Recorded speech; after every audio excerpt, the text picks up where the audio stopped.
Sin. In Psalm 51, verses 5 through 9, we read, "Behold, I was brought forth in iniquity, and in sin my mother conceived me. Behold, you desire truth in the innermost being, and in the hidden part you will make me know wisdom. Purify me with hyssop, and I shall be clean. Wash me, and I shall be whiter than snow. Make me to hear joy and gladness. Let the bones which you have broken rejoice. Hide your face from my sins and blot out my iniquities." What a beautiful prayer, a psalm of David that speaks about being born in iniquity. As we read those verses, perhaps they bother us a little bit. Being brought forth in iniquity and being conceived in sin, not a very positive way of thinking of oneself.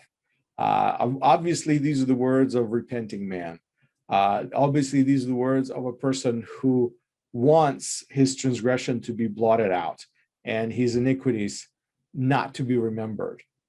But as we think about this, as you ask people around you to define the concept of sin, most people will start by going through a list of the negative commandments, perhaps.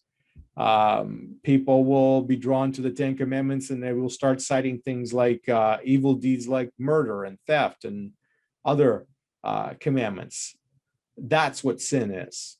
But I'm going to ask you a question. Is that what sin really means? Is sin just this negative act?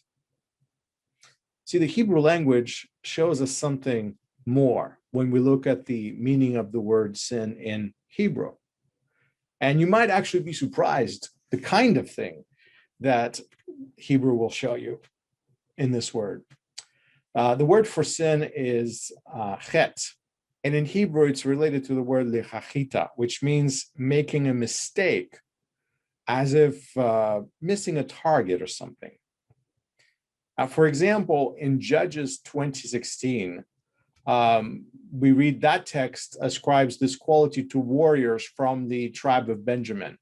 And it says that out of all these people, 700 choice men were left-handed, and each one could sling a stone at a hair and not miss. A phrase in this verse is lo yachati, means not missing a target. Related to sin, related to word chet, is another longer form of that same word, chatat. Now, Torah uses this word all the time to describe a sin offering, which was brought in the temple. So when somebody brought an offering to the temple, they called it chatat, a sin offering, or literally sin. I brought you sin.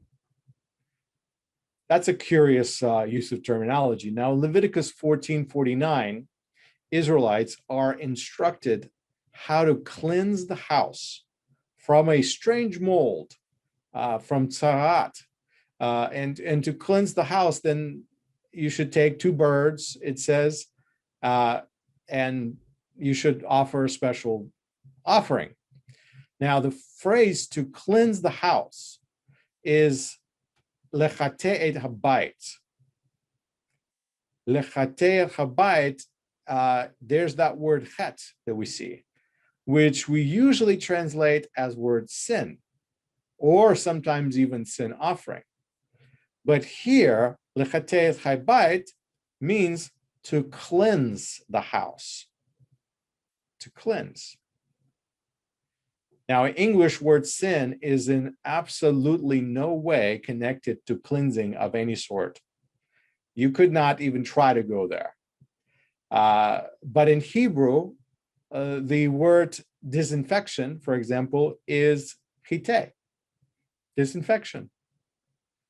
The same word that ordinarily means word sin, or making an error, or missing the mark, is actually connected to the word for sin offering in the temple, and can even communicate the idea of purification.